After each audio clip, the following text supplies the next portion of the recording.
Here. All right, before we get started, you should know that this meeting is being recorded. If you didn't hear that, please mute yourselves unless you're speaking. I'm Cynthia Bell, immediate past president of the League of Women Voters Mid-Hudson region, and I welcome you to the collaborative virtual event. I'm going to have to stop and let people in the waiting room.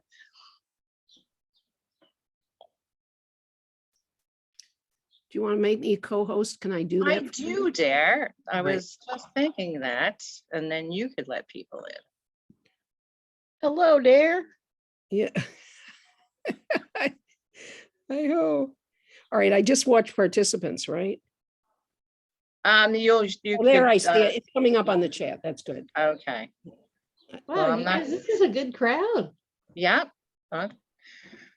So I'm not going to start over, and I will start here. I welcome you to this collaborative virtual event with the AAUW, the American Association of University Women, also a nonpartisan organization. Assisting this evening is our league's brand new president, Derek Thompson, who will help monitor the chat. We invite everyone to post their comments and questions there. Please mute your microphones unless you're speaking. That's twice. So if you have a question or comment, you can raise your hand or use the chat. I want to make it clear that the league has no position on cryptocurrency or any of the technology used, though the state league does in fact support the current moratorium, which is sitting on the governor's desk. We do not have any interest in the investment or value of crypto. This event is for educational purposes. I always begin with our mission statement. The League of Women Voters is a nonpartisan political organization, encourages informed and active participation in government, works to increase understanding of major public policy issues, and influences public policy through education and advocacy. I'd like to introduce the president of the AAUW, Lynn Gore. Hello and welcome, friends. AAUW seeks equity for all women, and we do fundraising for women's scholarships. We're having a picnic next week on the 14th. If you haven't signed up, you can call me or text me. And we have a boat trip on July 14th. And then keep an eye, Geraldine is with us tonight, and she's our focus person, and she does a great job. And if you would like that, my email is lyngore54@gmail.com. And if you're interested in joining, we'd be happy to have you come. And we also have a web, Susan Holland does our webpage. So we have information there and membership forms there. And welcome to everybody. Thank you for having us. Thank you. Okay, tonight's speaker is Irene Weisner. For the past 10 years, Irene has been the coordinator of Fossil-Free Tompkins, working to affect local and state energy policy to get us off fossil fuels and bring about the affordable, equitable transition to renewable energy. In addition, she was elected to 3 terms as council member in the town of Caroline, serving from 2012 to 2020. So thanks so much for taking the time to be with us to learn the mysteries of these new technologies. I'll turn the figurative mic over to you now, Irene. Great, thanks. And thanks to all of you. This is a good crowd, and I'm excited to be here. So thank you for this. And it's an exciting time because, as Cindy alluded to, we recently had a good victory in the legislature with the moratorium getting passed. And towards the end of my talk, I'll talk to you about next steps because there are some important ones that we'll need to take. So that said, I know I've got some stiff competition tonight with the January 6th insurrection hearing happening starting at 8. I don't know how long my talk is going to run. And so, you know, if you need to leave for that, I get it. Cindy and I have discussed this. She's going to be recording, and we'll post it so you can, you know, if you need to catch the last 10, 15 minutes of my stuff, do that. On the other hand, if you can stay, I would love that. So I probably should quit chattering and get on with the show so that maybe none of that will come to pass, right? So I'm going to share my screen and start the PowerPoint. Let's go here. And slideshow from the top. So a little, hint as to where this is going about cryptocurrency, both the promise and the peril. An overview of what we're going to talk about. I'm going to get into a little bit of what is blockchain and cryptocurrency and Bitcoin, talk about the promise and the peril and how it works. In particular, I'll talk about something called proof of work, which is the mechanism or method that they use for crypto mining. We'll talk about where it's happening. Oh, Karen isn't going to be doing that. I am. Sorry, needed to revise the slide. Talk about New York State climate law and the impacts of proof of work mining on reaching our climate goals. We'll talk about the false solutions that the industry is proposing, and we'll talk about a alternative to proof of work known as proof of stake. And we'll finish up by talking about the New York legislation that's just passed. So a few disclaimers. I'm not an economist or a computer scientist. I'm somewhat of an energy geek and I'm concerned about environmental stuff. The purpose here today is provide a basic understanding of some key concepts so that we can have a conversation together. And it's not intended to endorse investment in cryptocurrency or any particular brand. And the focus will be on the impact of blockchain on reaching New York's greenhouse gas reduction and renewable energy goals.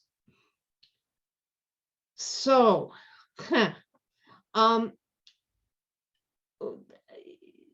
this is Web 3. And you have all lived through Web 1, and they used to call it Web 1 and then Web 2.0, and now they gave up the 0.0 and we're back just to Web 3. So the web at first was, you'll all remember when, websites were basically billboards and we thought hyperlinks were really cool. That was Web 1. Web 2.0 is when they added social and the ability for us to interconnect with each other and talk with each other online.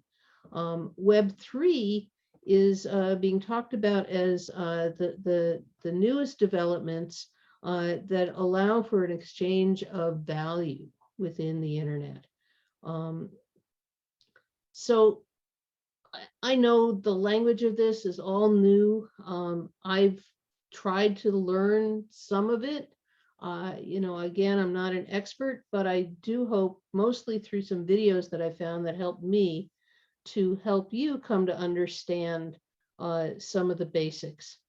So I'm sure you've all heard of Bitcoin. Bitcoin is a type of cryptocurrency. There are many, many types of cryptocurrency, probably about, I don't know, well over 10,000 at this point. And they are just a digital form of currency. They don't exist in any tangible fashion. They're not paper or actual coins. They're just electronic. Cryptocurrency is one application of something called the blockchain. And actually, as we talk tonight, I'll mostly be referencing blockchain and blockchain operations even more than cryptocurrency per se. And blockchain is itself a subset of a whole set of methods called distributed ledger technologies. And I'm not going to get into too much about other kinds of distributed ledger technologies, but just so you know what the schematic is of it. And we'll have more breakdowns of the schematic as we move forward. So what is cryptocurrency? It's a virtual digital money. There are some 10,000 brands. Bitcoin is the leading brand with about 45% of the market share. For many, it's considered an asset or an investment. In other places, and Cindy was talking about this at the beginning, that there are places now where you can for purchasing goods or services. In fact, PayPal accepts and allows you to pay and trade in Bitcoin.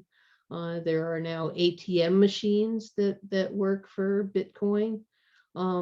What's interesting is Bitcoin is also a platform. So I don't know if any of you guys are computer nerds out there, but the way that I think of platform is back to I'm a Mac, I'm a PC. Those operating systems are, in a way, they're like platforms. And so different currencies run on different platforms. They're not interchangeable or interoperable, although the coins themselves can be traded. But the system on which they operate is unique, and so some coins operate on the Bitcoin platform. Ethereum is another platform. We'll talk a little bit about that. And Ether is the currency that operates using that. And I couldn't tick off for you of these other coins that are named here. Some of them operate on the Bitcoin platform. Some of them operate on the Ethereum platform. Others of them have made up their own platforms. So it's, there's just quite a lot of activity and innovation going on right now. And so I want to, jump in to help sort out the language a little bit by this video to talk about what is blockchain. Hello. Here we go.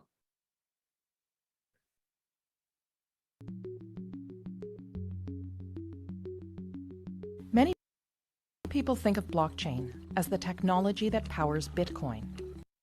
While this was its original purpose, blockchain is capable of so much more. Despite the sound of the word, there's not just one blockchain. Blockchain is shorthand for a whole suite of distributed ledger technologies that can be programmed to record and track anything of value, from financial transactions to medical records or even land titles. You might be thinking, we already have processes in place to track data. What's so special about blockchain? Let's break down the reasons why blockchain technology stands to revolutionize the way we interact with each other.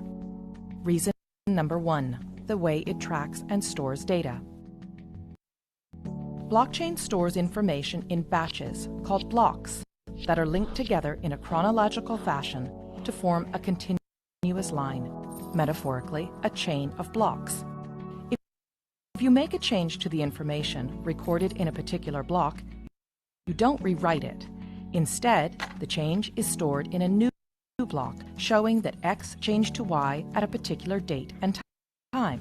Sound familiar? That's because blockchain is based on the centuries-old method of the general financial ledger. It's a non-destructive way to track data changes over time. Here's one example. Let's say there was a dispute between Anne and her brother Steve over who owns a piece of land that's been in the family for years. Because blockchain technology uses the ledger method, there is an entry in the ledger showing that Adam first owned the property in 1900. When Adam sold the property to Dave in 1930, a new entry was made in the ledger, and so on. Every change of ownership of this property is represented by a new entry in the ledger, right up until Anne bought it from their father in 2007. Anne is the current owner, and we can see that history in the ledger. Now, here's where things get really interesting. Unlike the age-old ledger method, originally a book, then a database file stored on a single system, blockchain was designed to be decentralized and distributed across a large network of computers. This decentralizing of information reduces the ability for data tampering and brings us to the second factor that makes blockchain unique. It creates trust in the data. Before a block can be added to the chain, a few things have to happen. First, a cryptographic puzzle must be solved, thus creating the block. The computer that solves the puzzle shares the solution to all of the other computers on the network. This is called proof of work. The network will then verify this proof of work, and if correct, the block will be added to the chain. The combination of these complex math puzzles and verification by many computers ensures that we can trust each and every block on the chain. Because the network does the trust building for us, we now have the opportunity to interact directly with our data in real time. And that brings us to the third reason blockchain technology is such a game changer. No more intermediaries. Currently, when doing business with one another, we don't show the other person our financial or business records. Instead, we rely on trusted intermediaries, such as a bank or lawyer, to view our records and keep that information confidential. These intermediaries build trust between the parties and are able to verify, for example, that yes, Anne is the rightful owner of this land. This approach limits exposure and risk, but also adds another step to the exchange, which means more time and money spent. If Anne's land title information was stored in a blockchain, she could cut out the middleman, her lawyer, who would ordinarily confirm her information with Steve. As we now know, all blocks added to the chain have been verified to be true and can't be tampered with, so Anne can simply show Steve her land title information secured on the blockchain. Anne would save considerable time and money by cutting out the middleman. This type of trusted peer-to-peer interaction with our data can revolutionize the way we access, verify, and transact with one another. And because blockchain is a type of technology and not a single network, it can be implemented in many different ways. Some blockchains can be completely public and open to everyone to view and access. Others can be closed to a select group of authorized users, such as your company, a group of banks, or government agencies. And there are hybrid public-private blockchains too. In some, those with private access can see all the data, while the public can see only selections. In others, everyone can see all the data, but only some people have access to add new data. A government, for example, could use a hybrid system to record the boundaries of Anne's property and the fact that she owns it while keeping her personal information private. Or it could allow everyone to view property records, but reserve to itself the exclusive right to update them. It is the combination of all these factors, decentralizing of the data, building trust in the data, and allowing us to interact directly with one another and the data, that gives blockchain technology the potential to underpin many of the ways we interact with one another. But, much like the rise of the internet, this technology will bring with it all kinds of complex policy questions around governance, international law, security, and economics. So I want to jump out of this at that point. They actually skip one of the things that is, oh dear, I'm not out of it. Hang on. Sorry, sometimes this works smoothly and sometimes not. So they talked about the policy questions in a variety of areas, regulatory and whatnot. The one that they left out, curiously, is environmental, and that's the area that's of most concern to me, and maybe to some of you. I know, based on what Cindy described, it's certainly an area of concern to her as well. So to summarize what we saw in that little video, the key features of blockchain are that it's decentralized and that there are no intermediaries for transactions. The transactions get duplicated across a network and they're transparent, but the participants, they didn't really talk much about this, are pseudo-anonymous, which means that if you're heavy into computerized research and data research, you can sometimes figure out who it is, but it's mostly your name certainly is not revealed, and it's just your transaction is revealed and verified. The chain is secure and immutable. There's different types of blockchains, public, private, and hybrid, and the uses that they described were cryptocurrency and smart contracts. Smart contracts are actually a fascinating area, and in my view are probably the area that has the most potential going forward. It's really an area where there's all kinds of things that are happening right now. And all of this is computerized. So there's some sort of program that's set up that runs basically off of if-then clauses. If something happens, then do this. And it tells the computer what to do, and the computer executes it, and the transaction is settled.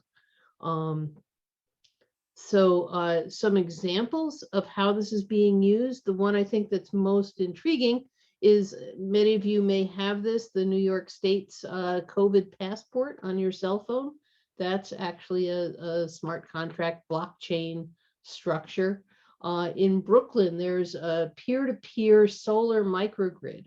So there are some people in the Park Slope area of Brooklyn have solar panels on their roofs. Sometimes it produces energy when they're not home and they're not using very much in their home. And there's an if-then clause that gets set up that tells the computer to, sell my power to, whatever neighbor will bid X dollars for it. And, and so then they get to sell their power to neighbors who are on an agreed upon list of who can be buyers. So really kinds of interesting ways to set up these smart contracts. An area that is also being used quite a bit is for tracking supply chains. All of the big retailers at this point, and especially food retailers, are using blockchains to track all the different transactions that especially produce goes through because of some of the the food poisoning kind of things that go on. This way they can very quickly track where it happened, where in the supply chain. And so kind of interesting applications. And yes, it is also being used, as they described in the video, for tracking real estate deeds and titles. Also college degrees. So anybody who wants to forge and pretend they got a degree from Harvard really can't do that very well anymore. So expanding our little diagram then of what the structure of this arena looks like, we have both cryptocurrency and smart contracts are types of blockchains. And as it happens, the Ethereum platform and the Ethereum or the Ether coin is more frequently used in smart contract situations, although Bitcoin is finding ways to do it, but the Bitcoin platform is much more designed to deal with currency exchanges than it is smart contracts.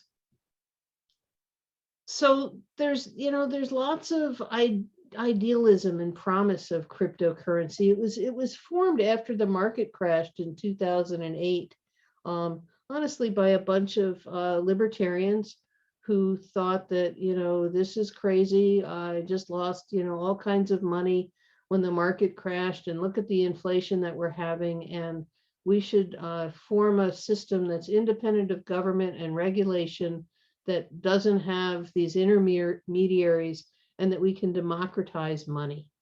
And so that's what they set out to do, is to democratize money and trade, set up a system that was resistant to hacking and no single point of failure, that it would be fast with low cost transactions, and make banking accessible in developing countries, rural areas, that it could be as a hedge against inflation and ultimately a universal currency. So that was kind of the vision that was originally painted for it. But it hasn't exactly played out that way. So this is 4 diagrams of what are called mining pools. Sort of think of a mining pool, sort of like, if a bunch of people at the office all go in on buying some lottery tickets, and you agree that, if we win, then we're going to split the winnings. So this is different companies that own the mining machines, the computers that do this work. And it shows how the size of the pools and the ownership has changed significantly. back in the early days and all of the history, most of the owners of these were unknown, and you can see there's just, lots and lots of different stripes and colors of different pools that were set up. A year ago, you can see how much it's already consolidated. 3 months ago, this is what the consolidation looked like, and this was just taken today off of this same website. It's now consolidated such that 3 mining pools, and this is a significant thing, 3 mining pools own more than 50% of the Bitcoin apparatus and hashing. So it's not an individual owner, but they're pools. And so the notion of decentralized, one of the things that they were trying to solve is what they call the 51% attack, that it would be so decentralized that nobody could own 51% of the shares or the equipment, and therefore they couldn't hijack the chain. Well, in fact, at this point, all you have to do is buddy up with the different 3 other pools or 2 other pools, and you could readily hijack the chain and falsify the information. The idea that it's going to be a hedge against inflation and a good bet for people. Quite troubling. Some of you may recall that the mayor of New York City, the new mayor Adams, wanted to take his first 3 paychecks in Bitcoin, and he did. And shortly thereafter, things crashed, and he lost about 50% of the value. Certainly over the lifetime, it's ramped up in value considerably in the past couple of years, but here we've got in the bottom graph, the S&P average price over the past year versus the volatility of the Bitcoin, or I think it's Bitcoin that I used here, to show just how volatile it is. And I just heard a report yesterday that the value of Bitcoin dropped from November high. It's down now about 30,000, and it's been staying right in the 30,000 range. So, more than a 50% drop in just a matter of months. And in terms of how secure the network is, yeah, there's this.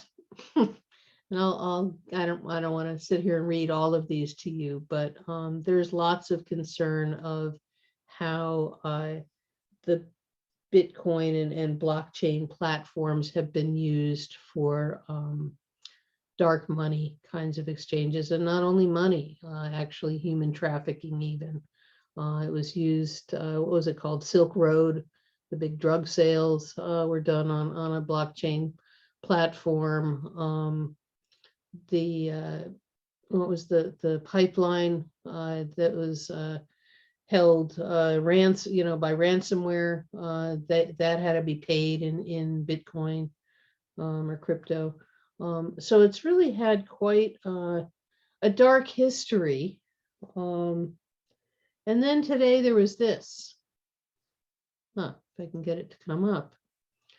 Human rights advocates tell Congress that Bitcoin is essential in countries with collapsing currencies. And some of you may recall having heard in the news how money was being funneled to Ukraine using Bitcoin.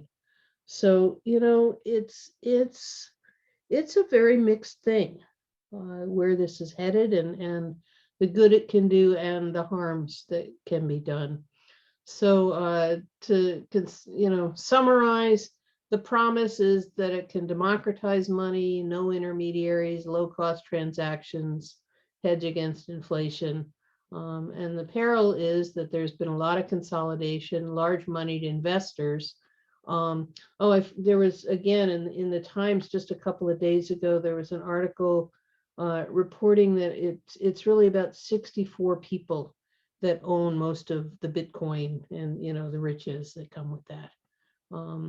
It's volatile and not secured, no inherent value. There's been hacking and Ponzi schemes and pyramid schemes and dark money and also environmental. And again, that hasn't been highlighted yet, but we will get to that. And to get to that, we got to get into the weeds a little bit and take a bit of a closer look. So we're gonna do a little bit of a deep dive. And here's the question that makes things kind of go wacky with the proof of work things, is since there's no central authority, how does the system decide, right? It's also not people making decisions. How does the system decide if a block is valid and should be added to the chain? So we're going to do another video to get the answer to this. And I'm going to play about a third of the way into the video now. And towards the end of the presentation, we'll get to another chunk of this video because it starts off talking about proof of work. And then later on, it talks about an alternative method that's much more environmentally sensible. Blockchain, the hype word of 2018. But do you know how a decentralized peer-to-peer system with no authoritative figure makes decisions? The answer lies in consensus mechanisms. There are various consensus mechanisms, but they all serve the same purpose: to ensure records are true and honest. The difference is the way the consensus is reached. Here, we will explore 3 types of consensus mechanisms. First, let's take a look at proof of work. In a proof of work system, transaction data is stored in blocks, validated by having people solve a complicated math problem attached to it. This is typically done by powerful computers and is known as mining. A reward in the form of a cryptocurrency is issued to the first miner who cracks the problem. Lost? Well, let's break it down. Imagine a group of treasure hunters trying to open a chest with a complicated lock attached to it. Figuring out the correct combination is tedious, but the first person to do so gets rewarded. Simply put, proof of work is a race to figure out the right combination on a treasure chest. Cryptocurrencies like Bitcoin and Ethereum use the proof of work mechanism. Next. Yeah, so they're going to get next into proof of stake, and we'll come back to that in a little while. All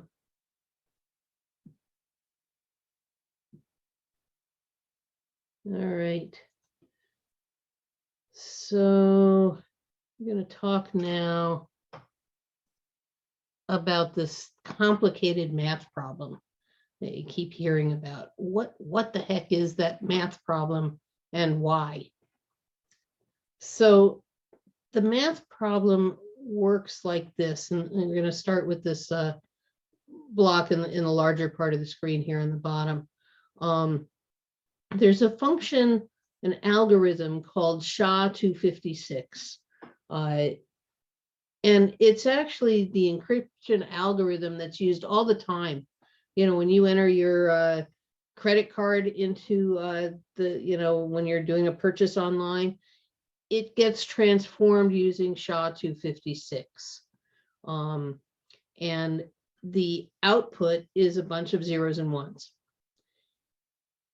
There are 256 zeros and ones. They come up in a very unique order. Now, they would come up the same each time you put in the same number or the word banana or whatever it is that you're putting in here and subjecting to SHA-256. It will come up the same output for the same input. But if you change it from the word banana to the word bananas with an S on the end, you'll get a completely different output. So here's the way the math problem works, is the system sets up with saying, and I think they change this maybe on a weekly basis, that you've got to come up with the number that will cause the first 8 of these numbers to be 0. And then, whatever follows that. There's no way, knowing what this big number is on the right, there's no way to go in the inverse and just know what this number is. So what has to happen is computers race to basically guess the number between 0 and infinity that's going to, when added, when put through the SHA-256 algorithm, is going to come out with an answer that has 8 zeros at the beginning. And whoever guesses that number first gets to add their block to the chain next. And that whoever, solves that puzzle gets the Bitcoins for that block. As more computing power participates in the network, there's the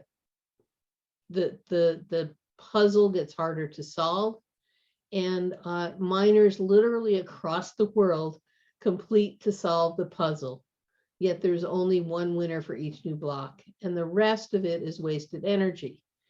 And as you might imagine, everybody's trying to win these Bitcoins. And so the more computers you have and the faster computers you have, the better chance you have of winning. And it also results in harder puzzles. So the question then is, why? Why would you do this crazy thing? And it's because this is a really a trustless, decentralized network. You don't know who any of the other players are.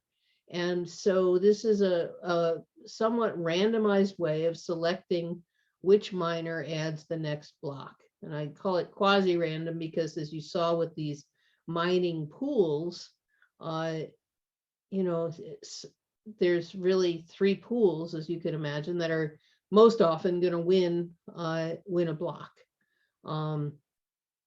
But the thought is that when you invest that much resource into the computers and the electricity, it becomes a deterrent against fraud.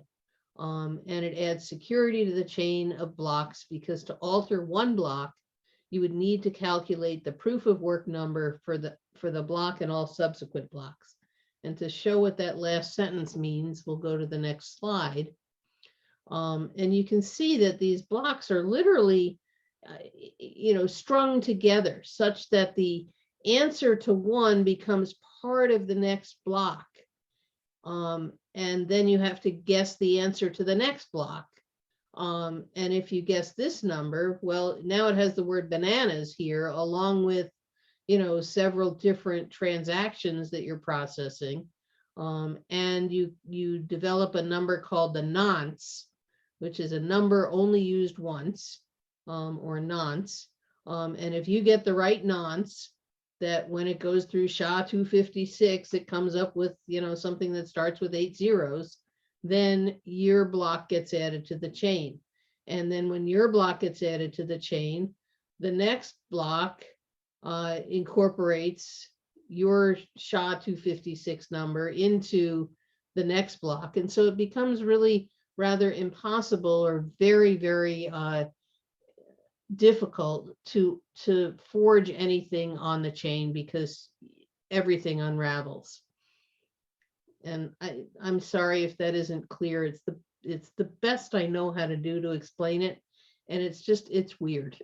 So and it's not essential. So you don't need to know how to do this to use Bitcoin or any of the cryptocurrencies. This is just the look under the hoods, the behind the scenes, to understand why this is so energy intensive. And it's because you've got all these computers trying to solve the problem to win the Bitcoins, because you solved the puzzle. So now we're again just adding a bit to our diagram here of how new blocks are added to the blockchain. And we see that here that both the Ethereum and Bitcoin use proof of work, which is guess the combination, and guess the combination to the lock, and it's massively energy intensive. So now we're going to get away from cartoons a bit and look at, in real world, what is this stuff? What does this stuff look like? And how does it work? So this on the left, on the bottom here, at about 7 o'clock, this would be a typical crypto mining computer. There are many of them strung up side by side next to each other, as you see in this center picture. And then on the top left, not uncommon for them to be housed in an old shipping container. This is to the right is the inside of the shipping container. Shipping container can house about 700 of these ASIC units. And this is a view inside a big warehouse that houses lots and lots of these shipping containers.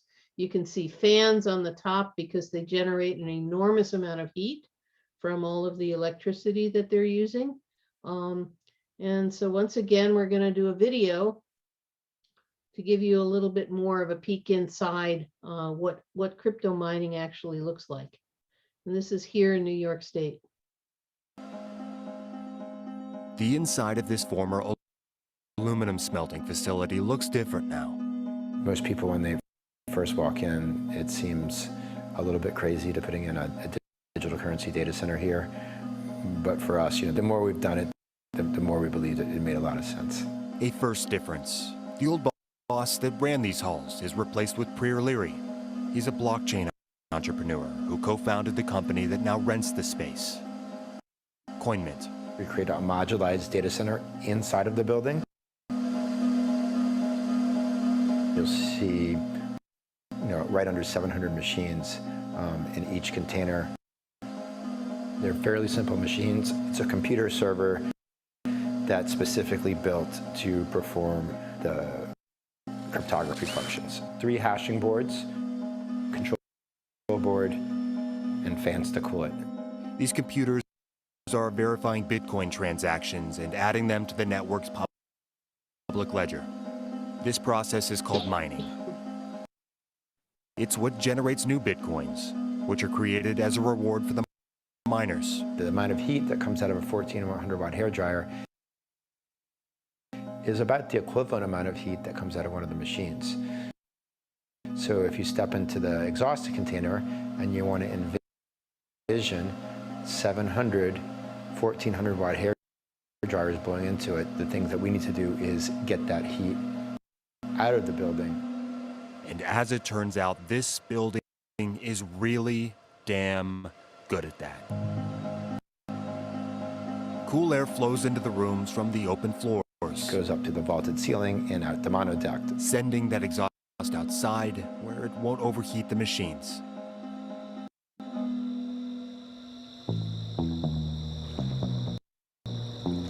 The dam is within around 5 miles of here, so there's transmission lines that run their 115,000 volt. 3 transformers here connected to those transmission lines. Inside the pot rooms, there's connect to additional transformers which step it down to the electricity that can be used for our machines.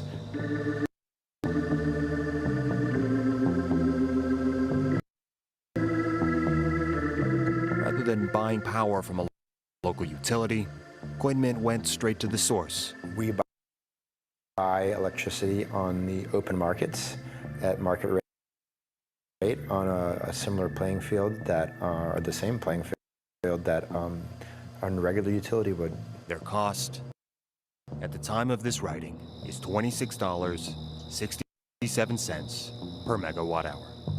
That's a huge savings compared to the statewide retail average of about $200 per megawatt hour.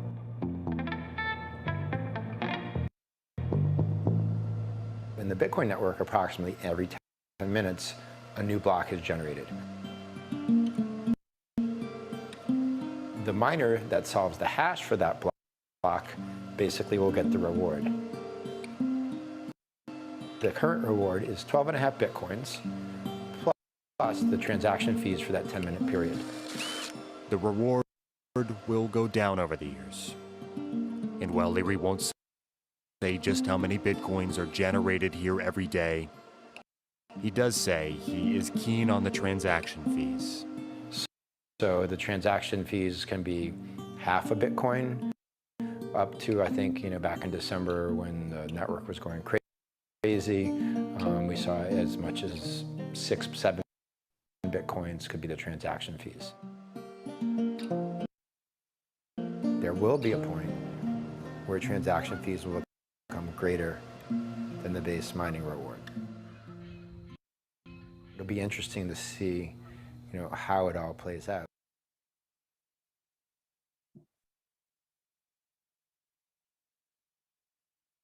So things have changed. You no longer get 12 Bitcoins for a transaction. It's been halved to 6.25. What do you say, 12 and a half before? Now it's down to 6.25.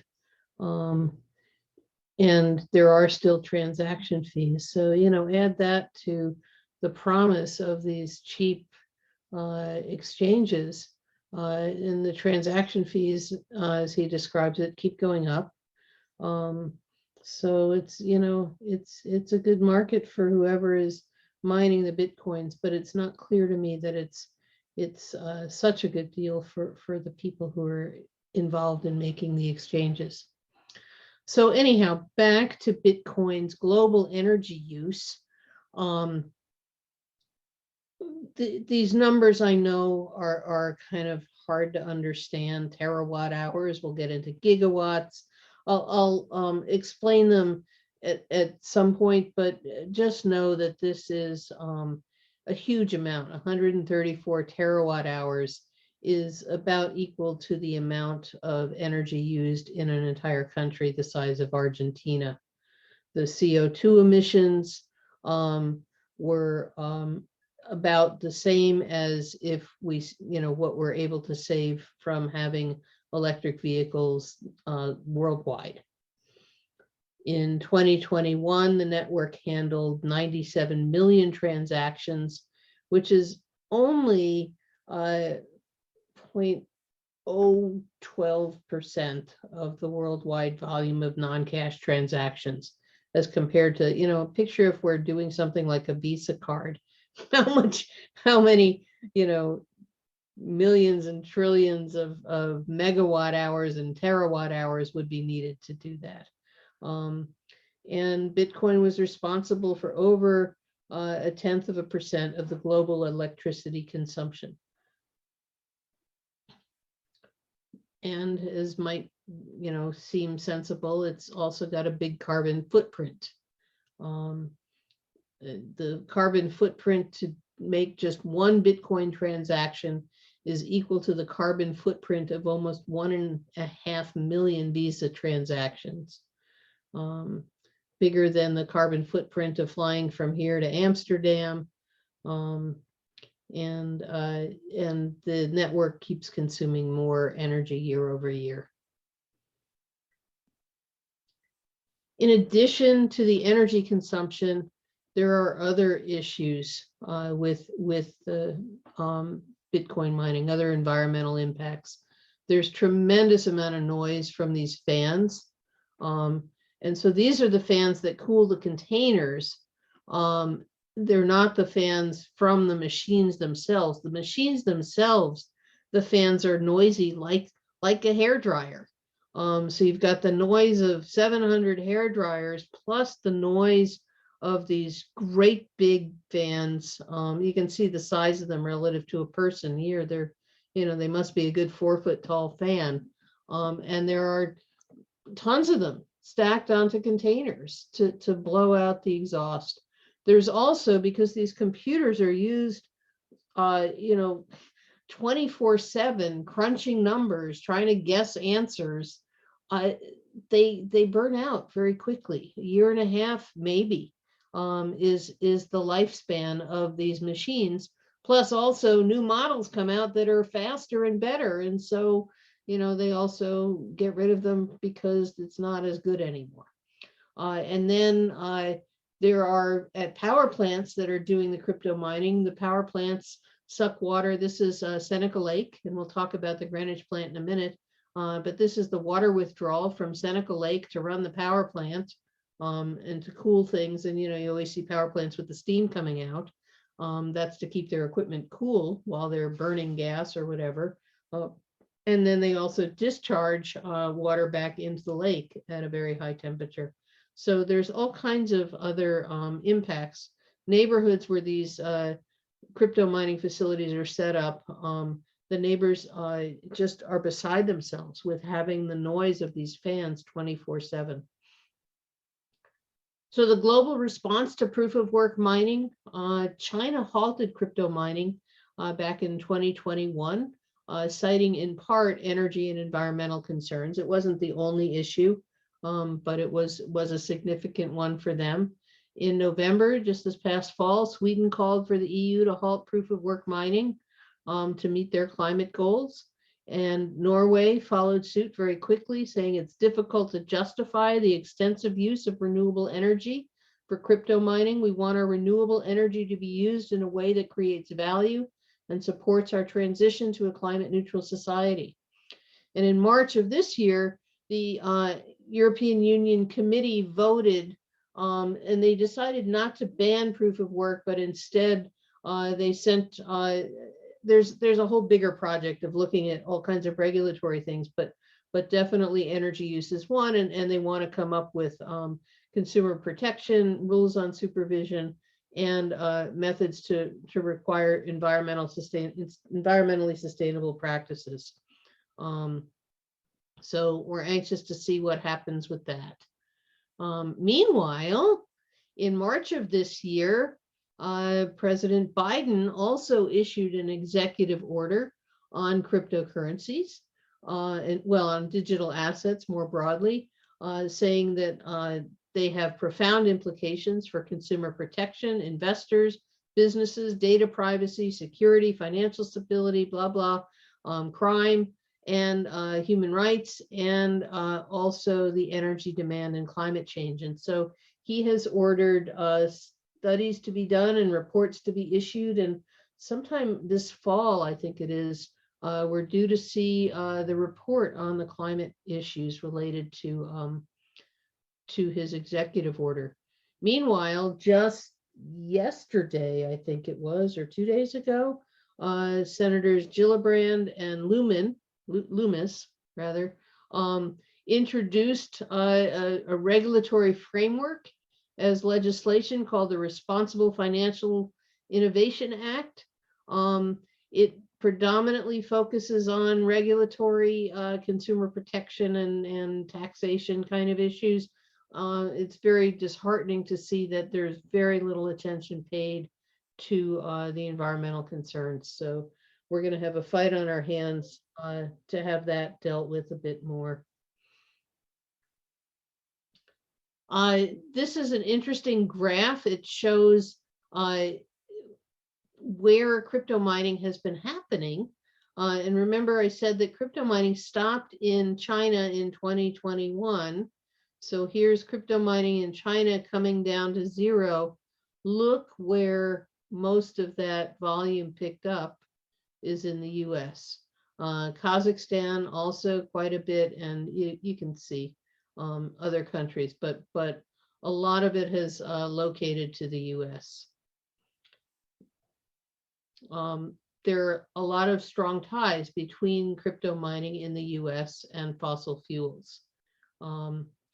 New York Times reported that now that China has banished cryptocurrencies, mining has gotten even dirtier.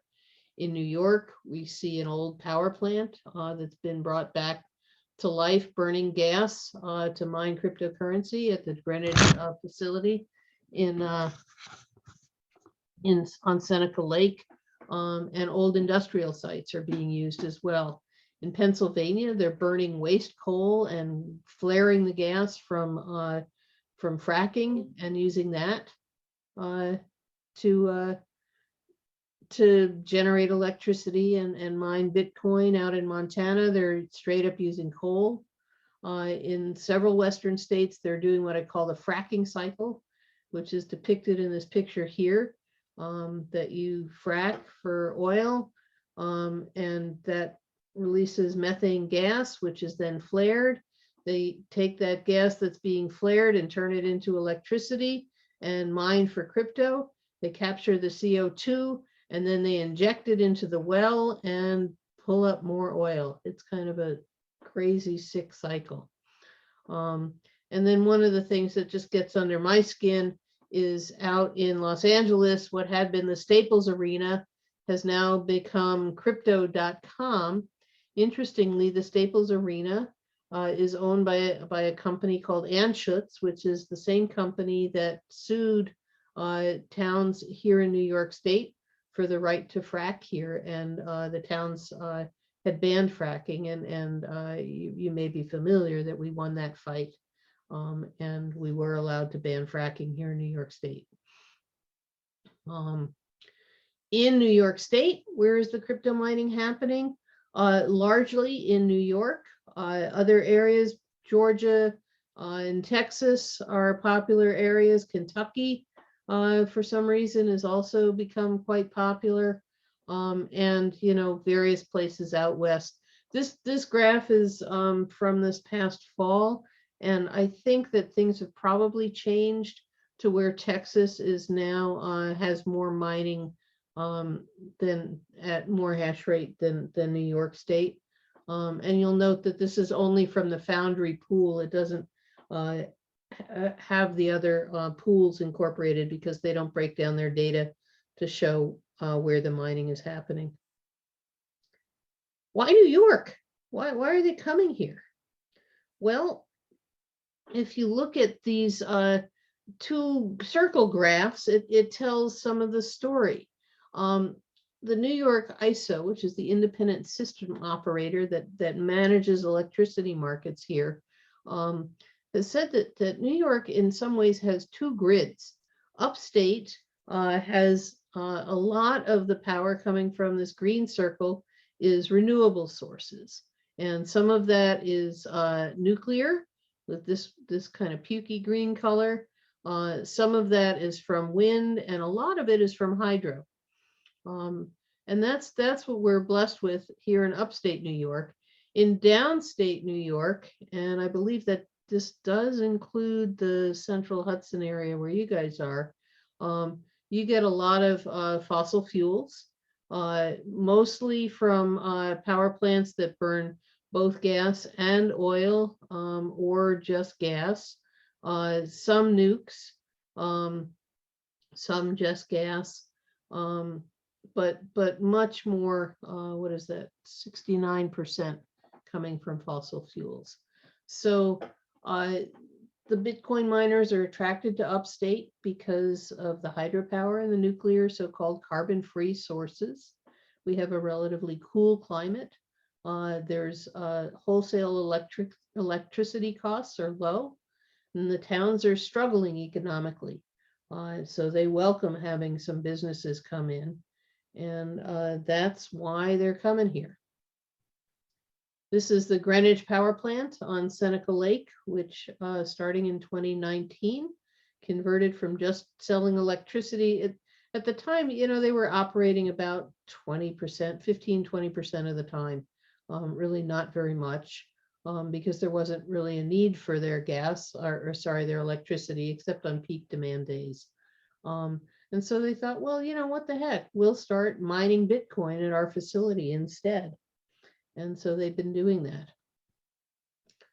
So since we learned of that and started looking, we found many more places in New York that are mining Bitcoin, and I'm not going to go through all of them. We saw the video of CoinMint up in Messina at the old Alcoa plant.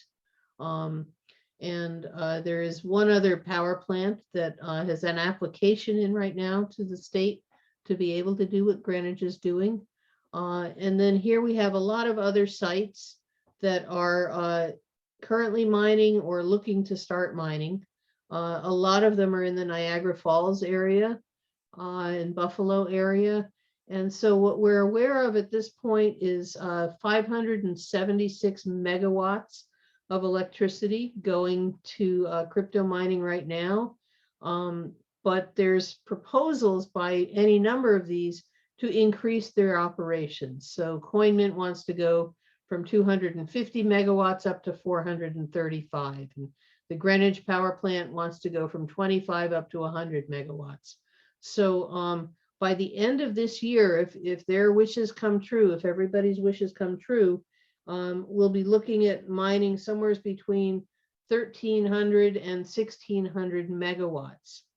So just as a point of reference, 100 megawatts would power 64,000 homes for 100 megawatts.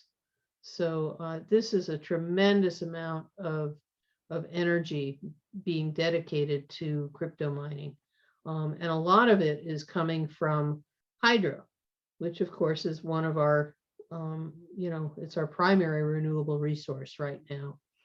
We talked also about, these so-called mining rigs, these specialized computers. Some of the operations advertised how many machines they have. They'll put that in some of their SEC postings or whatnot. So there's a ton of e-waste and only some of it is known. What's the potential for it to grow in New York? Well, I looked at publication that talked about fossil fuel power plants in New York that are operating less than 30% of the time. And in upstate New York, there are 32 fossil fuel power plants with a total of 7,600 megawatts. Downstate, there are over 40 fossil fuel power plants with a total of 1,500 megawatts. So just picture if all of these started doing what Greenwich is doing. In addition, there are some places, there are a lot of actually small hydro sites around the state. And in Mechanicsville, they have started crypto mining there. I think they generate about 4 megawatts of power from this old hydro site. And they've set up a crypto mining operation there. Instead of that hydro going to provide power to the town of Mechanicsville, it's going to provide power to crypto miners. And another popular spot are the old industrial sites. This is the old DuPont site in Niagara Falls. I counted 18 containers.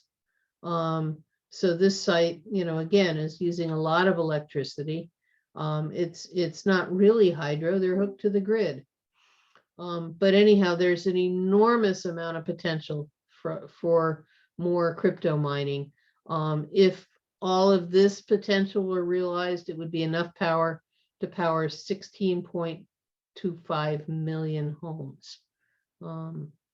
So it counts as 1.5 times as much as all the energy used in 2020. So I want to shift gears now and talk about what's the relationship of this to New York's climate law.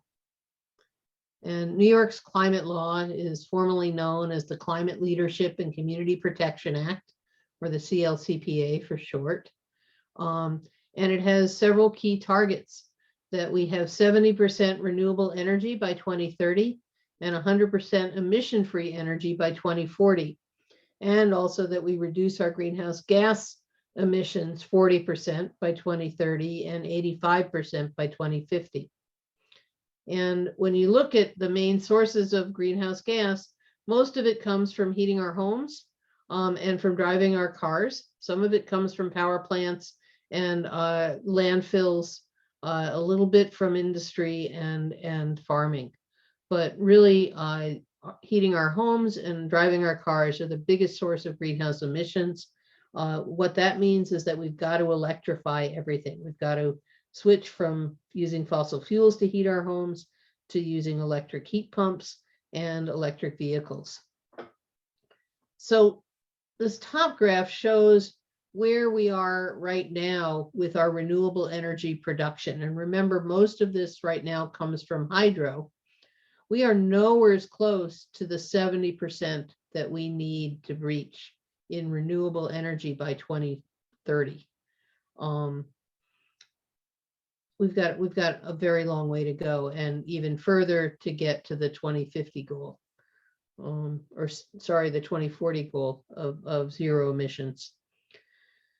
So this is a graph. First of all, this number, 150,000 gigawatt hours, is the actual amount of energy use that we used across the state for the year 2020. And that is this this low, well, it's this point here of how much energy we used. what these lines represent are predictions, and I've drawn a line here, a vertical at 2030, how much energy we'll need by 2030 and then by 2050 to reach these goals.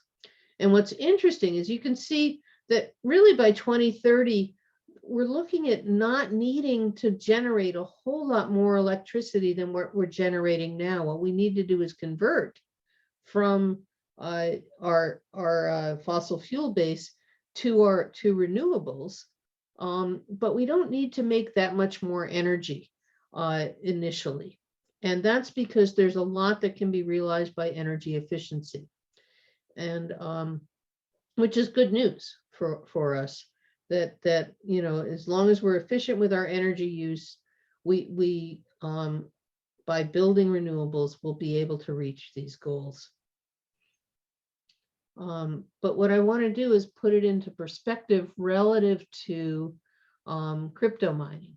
So remember I said, you know, here's where we are now, but by the end of the year, there's a low estimate and a high estimate of how much energy we would be using for crypto mining. And so right now, our load for 2020 at 576 megawatts of power used for crypto mining is about 3.35% of New York's energy load. Remember, this is the energy load for 2020, but it'll go up to almost 8% to 10% possibly by the end of this year of our energy load, our energy produced, going to feed the cryptocurrency mining monster.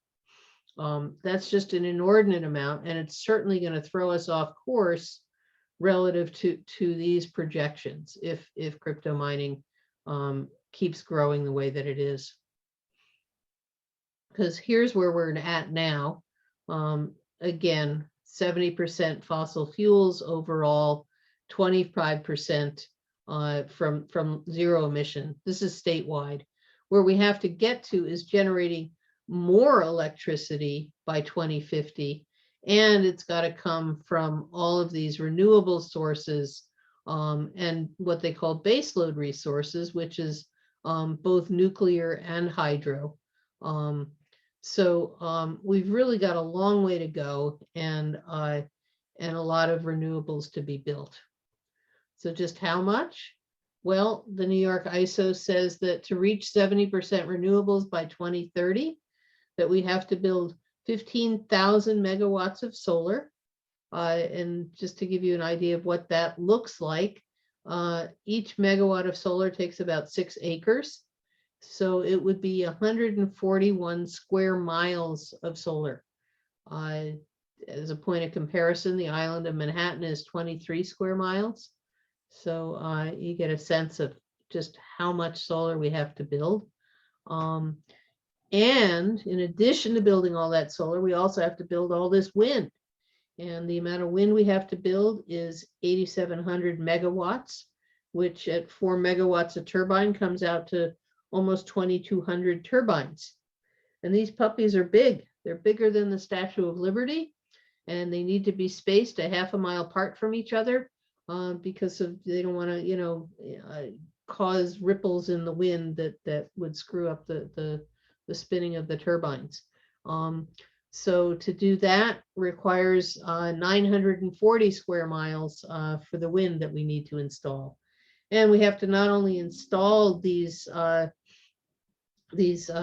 renewable power plants, but we also have to put in the transmission lines to take the energy from where it's being produced, predominantly upstate, and bring it to where it's needed. How much more renewables would we need to build for crypto mining? Again, we have the existing and the low estimate and the high estimate. To understand how much more we have to build, we have to look at something called the capacity factor. A nuclear plant or a hydro plant operate most of the time. So they have a very high, what's called capacity factor. There is some downtime required for maintenance and repairs and clean inspection. but mostly they work full time, and a power plant, a fossil fuel plant works full time as well. Whether it's for coal or gas, they can burn 24/7. In contrast, solar, for example, well, certainly we know that it's night for half of the time or more. So you're not getting solar production for, the capacity factor already is down to just 50%. And then we consider, well, the number of cloudy days we have, and that when the sun isn't high in the sky, but is at a lower angle, you're not going to get as much production from your solar panel. And so in fact, for a solar installation of a megawatt, you only get 14% output. So that means for 576 megawatts of crypto, divided by 14%, you actually have to install 4,000 megawatts of solar to get enough energy produced, which is a 27% increase over the 15,000 that we were told we need to install. And that number only goes higher, as we start looking not from just the current use that's being used for crypto mining, but as we start using more power for crypto mining, it's a 77% increase over what NISO said that we needed to produce. That's crazy. That's like building almost twice the system. Or if we did wind, same deal, wind, the wind isn't always blowing, and so the capacity factor there is 29%. And you can see similar kinds of increases over what the New York ISO said we needed to build. And, of course, if you built a mix of solar and wind, then you could, if you did half and half, then you would half each of these numbers, but it's still an enormous increase to the amount of renewable that we say that we need to build to reach our goals. So I think what this shows is that the energy appetite of proof of work mining is insatiable. It will eat whatever energy is available. It doesn't really care from what, but it will make it impossible to reach our greenhouse gas and renewable energy goals. Bottom line is proof of work mining is unsustainable. The industry has proposed a bunch of false solutions. They say, well, we'll build solar. And as we just discussed, because of the capacity factor issue, they have to build a ton of solar to make up for what they're drawing from the grid right now. Or they say it's okay because we're using hydro, it's renewable. Well, yeah, we need that. We need that to deal with the loads that we have right now and that are going to be increasing as we electrify our buildings and our cars. We need the hydro. It's really the only, one of the only sources, the only renewable source of base load that we have. The other carbon-free base load is from nuclear. They will sometimes say that, well, we set up where we can use the excess wind and the solar. And they operate on the myth that, well, the solar power plant or the wind farm is generating way more electricity than can be used, and so we'll just go there. Well, first of all, that doesn't happen very often, because why would an investor set up a big wind farm if there isn't the transmission ability to carry that energy away? So it's a myth that there's a lot of curtailment at wind farms. There really isn't. But if there is, it means that the transmission lines need to be upgraded, or that that the energy that's being produced could be put into storage. So either of those are much more sensible way to operate our power system rather than having crypto miners sucking up the energy that's produced. They say, well, we'll use renewable gas that comes from landfills or cow manure. Yeah, right. That's a limited supply, and it still produces greenhouse gas emissions when you burn it. Hydrogen also is made from fossil fuels.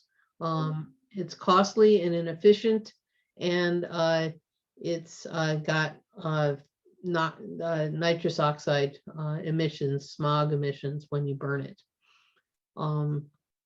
So it's just they're not reality based. They sound good to people who don't understand enough about how renewable energy works, but these are not real solutions. This picture here on the left shows what happened over a 30-day period in the winter with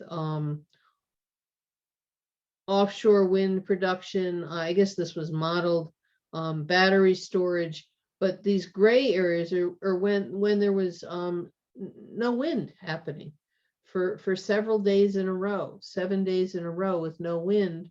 Where do you get your energy? And there's no crypto miner in the world that's going to set up where they're using solar that only works for, at most 12 hours in the day, or wind that can go for periods of 7 days or more with no wind. So they're inevitably going to be drawing power from the grid, and it's just not realistic.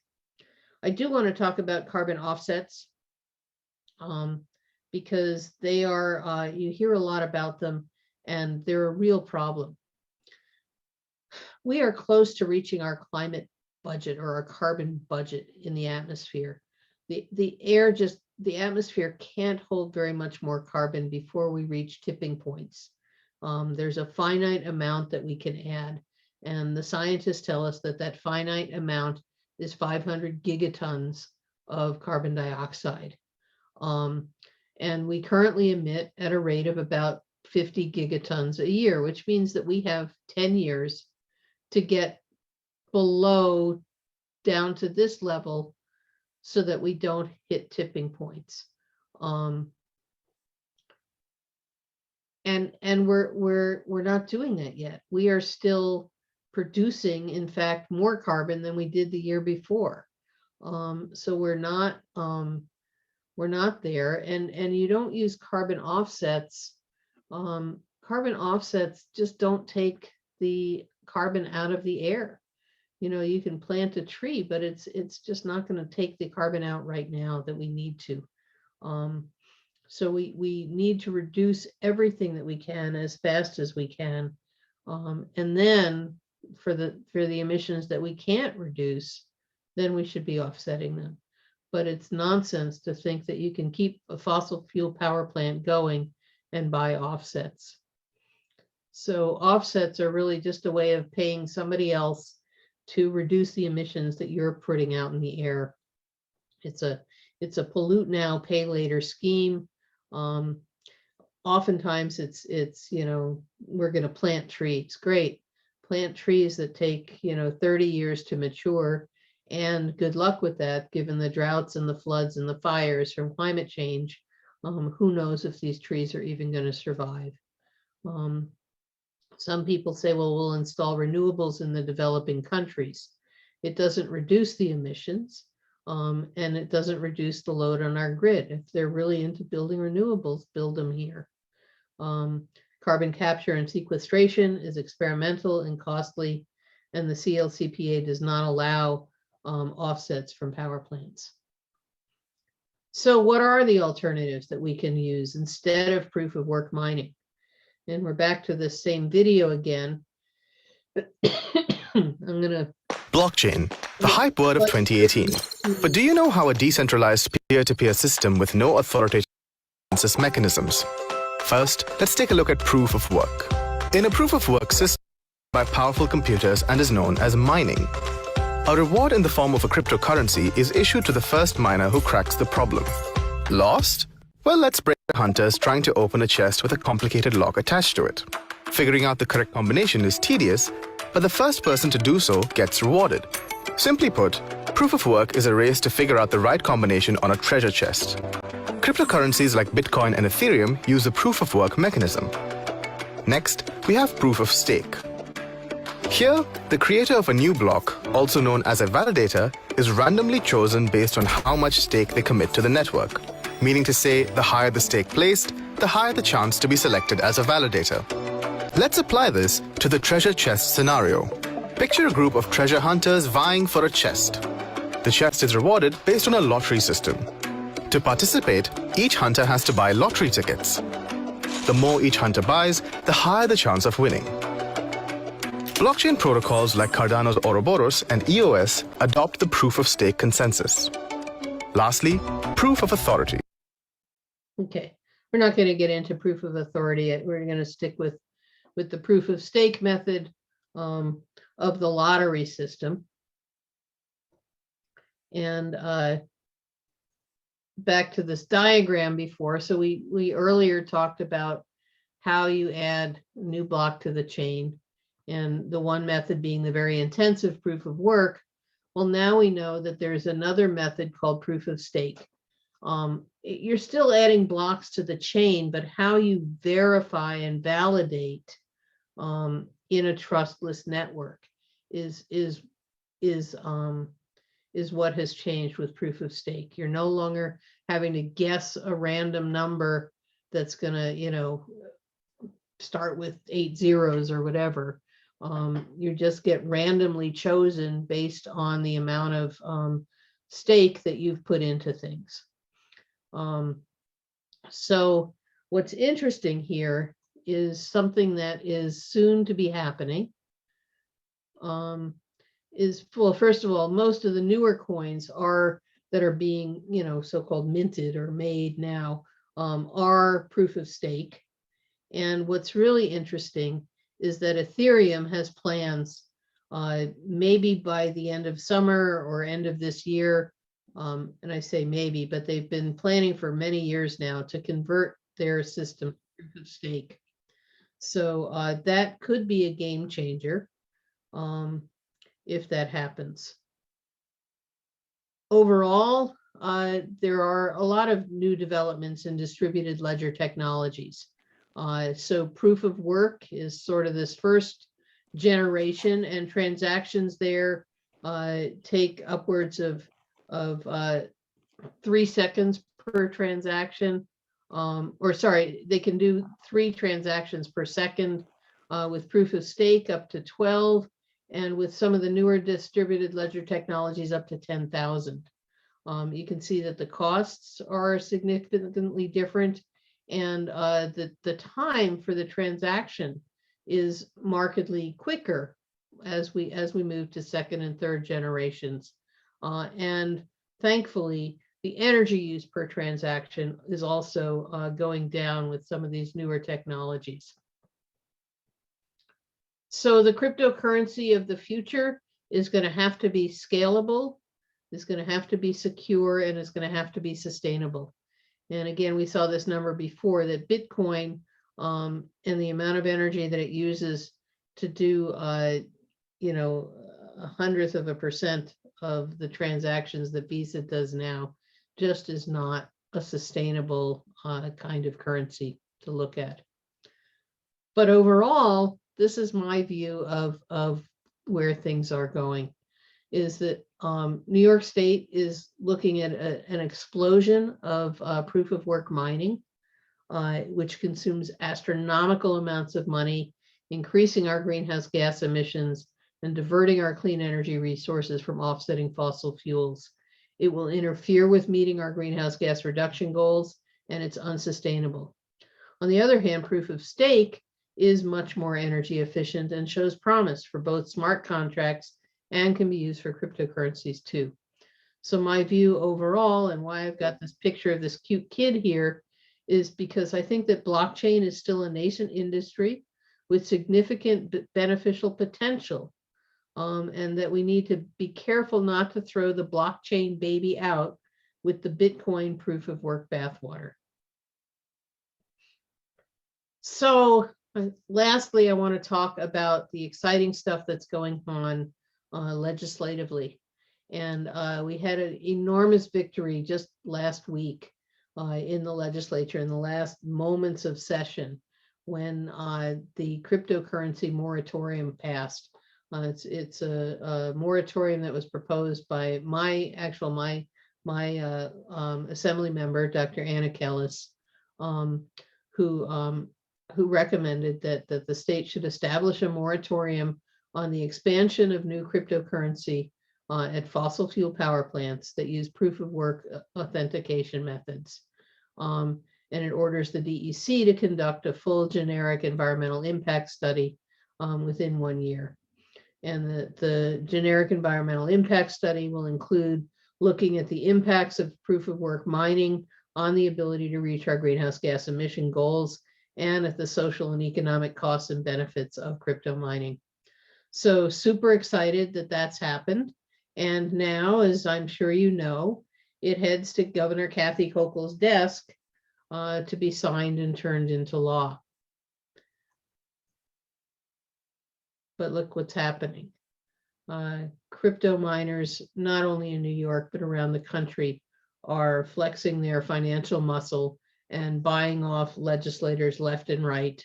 And in New York, Governor Hochul has received over $40,000 from the crypto mining industry. She's made some comments that are considered by some to be, this is the Albany Times Union considers her to be non-committal on crypto mining.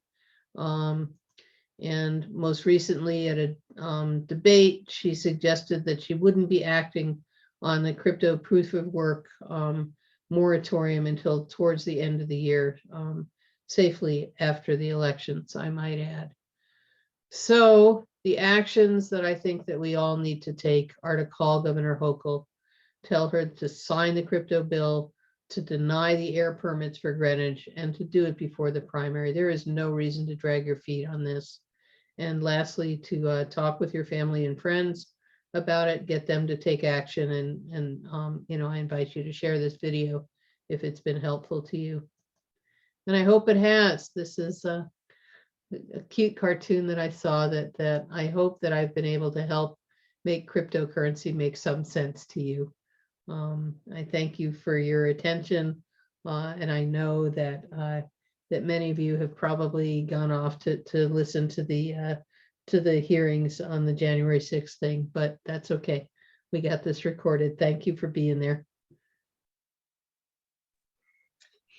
And we have, I don't believe, any questions in the chat. Does Oh my anybody? goodness. Oh, you guys, I am so surprised that you're all still here. Well, a lot of us are, a few of us left. So, you know, does anybody have a question that they? I have a question. I do have a question. I couldn't type and listen at the same time. So you were talking about the tipping point. Yeah. The climate change getting to the tipping point. What happens when we hit that tipping point? The Oh, coffee cup spills. I saw, you know, I wrote, yeah. Tipping points are a scary thing. They're what I've always, the words that I've heard learned as is a vicious cycle. So for example, we have fires out west, right? That put, because of drought. So we have drought. And then we have fires, and the fires put more carbon into the air, which just increases the global warming, which creates more drought, which creates more fires, etc. We have melting of the ice caps, and that, you know, the ice caps actually reflect heat back, which is a good thing as opposed to absorbing it. And as the ice caps melt, we have more dark ocean, dark colors, actually even on the snow, that absorbs the heat, contributes to warming, contributes to melting, etc. I think there are about 8 different vicious cycles that have been described. Another one really scary is methane is far more potent a greenhouse gas than carbon dioxide. So so-called natural gas or frack gas is 86 times as potent as CO2 for global warming. And one of the things that's happening already is that as things warm up in the polar regions, there's something called permafrost, which is frozen ground and frozen decaying material. That the permafrost is now melting, and as permafrost melts, it releases methane into the atmosphere, which causes, again, more warming, more melting, more release. It's scary. It's really scary, the kinds of tipping points that scientists are already starting to see. The oceans are getting more acidified. The currents, what's the word for it? Well, there's currents in the ocean that move the cold air and cold water and warm water, and those are changing, which changes the weather patterns globally. And so there are any number of different shifts that are starting to happen as tipping points. And the only way out is to reduce the amount of CO2 that we're producing as quickly as possible. And also stop using methane, natural gas, as quickly as possible, because it's so potent as a greenhouse gas. Thank you. I learned so much tonight. It's like, wow. Thank you very much. Oh, you're welcome. I'm glad. I see there's What, stuff I have a in the- question. Yeah. Oh, sorry. No, I just was looking in the chat. Go ahead. What do people do when they have the coins, when they have the Bitcoin, because it's not a viable form of currency? Well, it's becoming viable. There are, as I said, PayPal and some restaurants now take cryptocurrency. And some people are using it as an investment. For my taste, it's kind of risky to put your money into something like that and, buy and hold, with an expectation that the price is going to, the value is going to go up over time. I was appalled actually to hear, I mentioned this new legislation that was just introduced by Senator Gillibrand and Loomis, and they both advocated having some of your retirement portfolios invested in this stuff. And my jaw dropped. I think that's the craziest thing I've ever heard. I mean, we're all starting to live off of that money. We know how, you need to be investing your retirement money in something that is going to be there in the future. And for my taste, in my view, it's way too risky to have done that back when I was in my 20s. I'm certainly not contemplating it now. My Fidelity guy said, he says, we're not going there. They felt that it was not good to invest Fidelity anyway. Yeah. That's So not there are regulated. starting to be, That's all. what do they call them? The ETFs, the bundles, baskets. Electronic packages. funds transfer. Yeah, and the whole packages that you can buy. There's been a lot of fraud in the cryptocurrency arena. It's most of it though is not because the blockchains themselves get corrupted, but people get apps on their phone and you have to get wallets to put the money, the crypto in, and a lot of these apps have been crooked. Sometimes there's the pump and dump schemes. Buy this one, it's a really hot, you should get in now. And, they pump the price up and then they, the people who are behind it sell out. There have been a lot of different, schemes that worry me. Paul Krugman is a good one to follow if you want to learn more about the kind of nightmares that he sees with it. And I certainly trust him far more than the kooks who are promoting it right now. I do think, and I want to be careful because I actually. Yeah, we gotta, we're, this is definitely not an investment, seminar. I think you did really well in explaining the pluses and minuses of it. Yeah, but and I do, I really do believe that there's potential in what, in the vision of what this can become. So I'm not totally negative on it, but but yeah, you're right. I don't want to get out of my lane because I don't have the expertise, but I have seen enough and read enough of the problems that I do want to put out the warning. Okay. There's a comment from Kathy B. Her box is rocky, but you need to unmute yourself for your comments, Kathy. Hi, thank you. Kathy Beinkaffner. I somehow got named Rocky. I'm a geologist, so I use Rocky. Anyway, And you thought we were really mining here, didn't you? oh no, I know otherwise. I would like to first point out that this whole enterprise is based on greed. It really just breaks my heart. I mean, it's disgusting. But the other thing is that these power plants, if they could possibly be fired up quickly and meet our needs when we need peak power, that's the reason we should have them, not to be generating Bitcoins.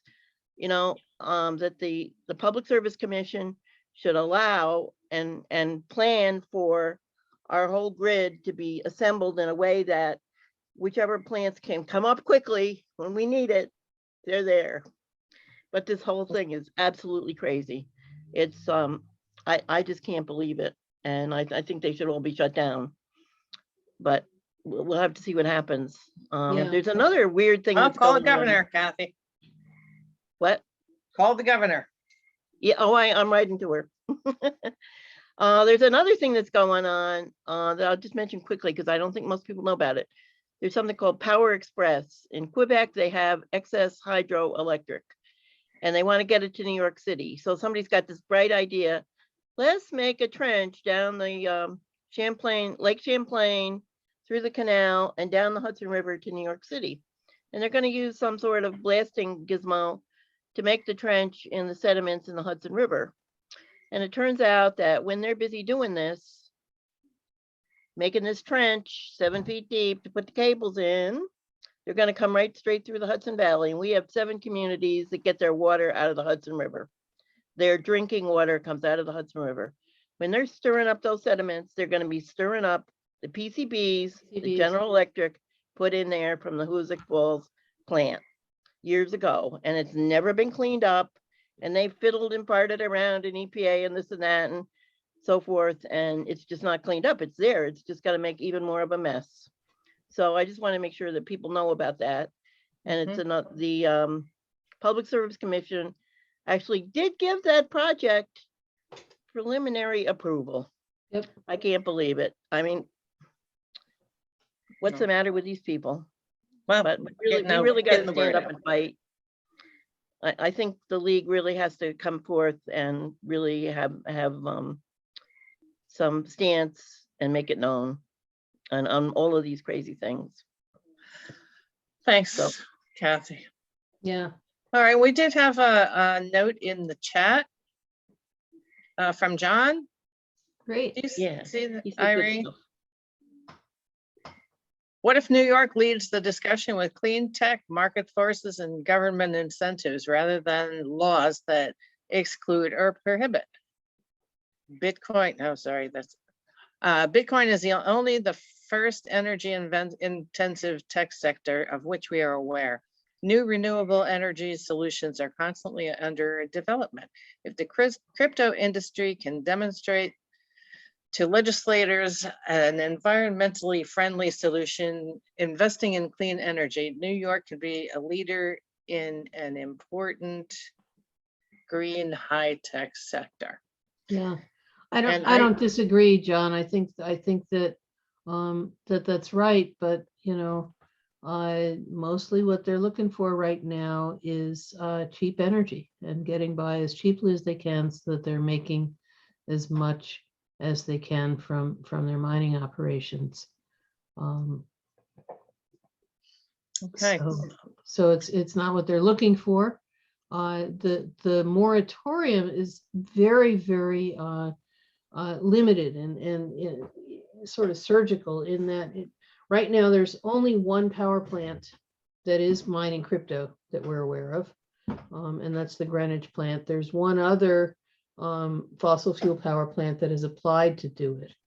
The moratorium would not affect those 2 power plants. they could continue mining crypto at their power plants. What it would affect is any new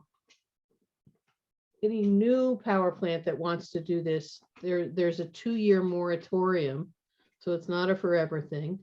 2-year moratorium while we do the environmental impact study about the impact of crypto mining on our grid and on our reaching our goals for greenhouse reduction and renewables. And the majority of crypto mining that's going on in the state is taking energy off of the grid, off electricity off of the grid. They would be allowed to continue operating under this 2-year moratorium. So in some ways, this is a very, very narrowly construed moratorium that should not be, the stick that you're describing. It really is. It's only to discourage the very worst of the worst actors. Of course, in my view, the ones that are drawing off the grid are prolonging our reliance on the existing power plants that we have right now until we can build 20 or 30 or 40 or 70% more renewables, as my math described. We would have to build so much more renewables in addition to the renewables that we already have to build, that I think it makes it impossible to reach our goals.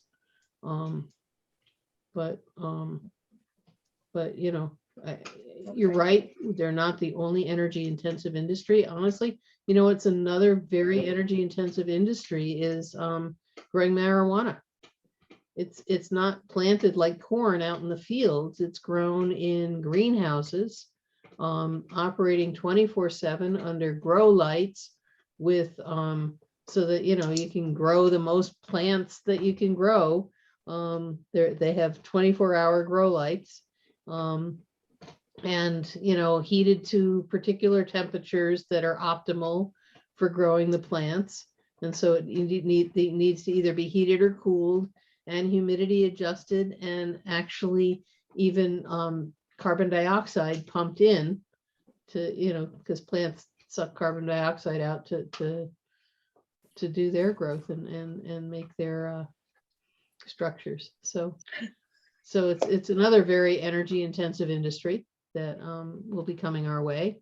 There are best management practices and being looked at for how to manage that. Okay. That's good. Y'all hung in with us tonight. Thank you very much for sticking it out. It was really interesting, Irene. I thank you so much for spending the time. I'm thrilled to have been invited, and as you might have seen, both appreciative and surprised to see all of you here at the end. Thank you. It speaks volumes to me of that you must have really been interested, because there's other good stuff to be watching right now too. So thank you. That's right. We're all going to do it now. All right. Thank you so much. Thank you everybody who came, and thank you particularly to those who stuck it out. Thanks everybody. Have a good night. Thanks, All right, Cindy. thank you. Thank Bye-bye. Thank you, Irene. Thanks, Good night. Irene.